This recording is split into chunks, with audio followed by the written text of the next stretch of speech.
జగనన్నతో నాకేమీ ద్వేషం లేదు, ఆయనది కూడా నా రక్తమే. కానీ జగనన్న ముఖ్యమంత్రి అయిన తర్వాత మనిషి మారిపోయాడు. జగనన్న ముఖ్యమంత్రి అయినాక పాత జగనన్న కాదు, ఈ జగనన్న నాకు తెలియదు.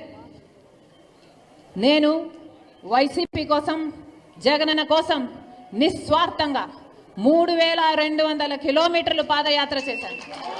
నా ఇంటిని పక్కన పెట్టి, నా బిడ్డలను పక్కన పెట్టి, నా సర్వస్వాన్ని వదులుకొని ఎండనక వాననక రోడ్ల మీదనే బతుకుతూ నెలల తరబడి 3200 కిలోమీటర్లు నిస్వార్థంగా, ఏ పదవి కాంక్ష లేకుండా నిస్వార్థంగా వైసీపీ నిలబడాలి అని, ఆ రోజు ఆ పార్టీకి ఇంకా ఉనికే లేకుండా పోతుందేమో అని భయపడుతుంటే, ఆ పార్టీ ఆ భారాన్నంతా నా భుజాన వేసుకొని ఒక్క మహిళ 3200